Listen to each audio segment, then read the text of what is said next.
សួស្តីអ្នកទាំងអស់គ្នាថ្ងៃនេះចង់និយាយពីម៉ូតូ Honda SL Honda SL ជាម៉ូតូត្រៃបុរាណដែលកាលមុនប្រើប្រាស់ច្រើនណាស់នៅប្រទេសកម្ពុជាយើង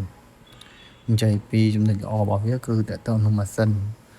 Honda SL កម្លាំងម៉ាស៊ីនរបស់វាគឺធន់កម្លាំងម៉ាស៊ីន230ហើយវាមានប៊ីស្តុង4ហើយវាបន្សុទ្ធខ្យល់ត្រជាក់ដោយប្រើខ្យល់វាអត់មានធុងទឹកអីទេហើយរចនាបទរបស់វាគឺមែនតើគឺវាអាចជិះបានទាំងផ្លូវទីក្រុងផ្លូវលំផ្លូវឡើងភ្នំអីមកវាទម្ងន់របស់វាប្រហែលជា115គីឡូហើយតកតងនឹងការកម្រិតស៊ីសាំងវិញវាស៊ីចន្លោះពី35ទៅ40គីឡូម៉ែត្រក្នុង1លីត្រអញ្ចឹងវាធន់មែនតើហើយវាបើប្រៀបធៀបនៅឥឡូវហ្នឹងតើយើងគួរទិញអត់តកតងអ្នកដែលស្រឡាញ់ឬក៏អ្នកដែលចូលចិត្តម៉ូតូចាស់អាហ្នឹងគួរទិញវាជិះព្រោះអីវាធន់មិនងាយខូចទេប៉ុន្តែដោយសារវាសេរីចាស់ហើយវាអាចខូចគ្រឿងនេះគ្រឿងនោះដែរប៉ុន្តែបើយើងទិញជ្រើសរើសយកម៉ូតូរៀងថ្លៃស្អាតអញ្ចឹងយើងអាចជិះបានហើយ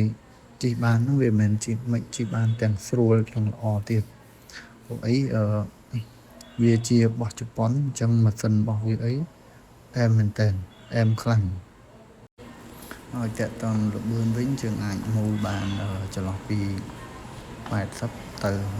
110កម្លាំងម៉ាស៊ីនរបស់វាខ្លាំងហើយវានឹងល្អហើយបើយើងជិះផ្លូវរលាក់ផ្លូវឡើងភ្នំអីរត់តែចិត្តដោយសារបូមរបស់វាគឺល្អមែនតើវាធ្វើឲ្យយើងមិនរលាក់មិនអីងាយស្រួលហើយវាស្អាតមែនតើហើយពិសេសបងដែលគាត់ពេញនិយមគាត់ចូលចិត្តគួរតែជ្រើសរើសយកម៉ូតូ Honda SL នេះទៅវាល្អរូបរាងរបស់វាឥឡូវហ្នឹងវាម៉ូតូថ្មីដូចជា PG1 អីវាបានធ្វើរូបរាងហាក់ប្រហែលគ្នាប៉ុន្តែបើនិយាយពីគុណភាពអត់ឈ្នះ Honda SL ទេប៉ុន្តែគ្រាន់ថាទាមទារអ្នកដែលមានកម្ពស់ខ្ពស់ទៅងាយស្រួលជិះវាបើទៀបវិញពិបាកក្នុងការជិះវាដែរ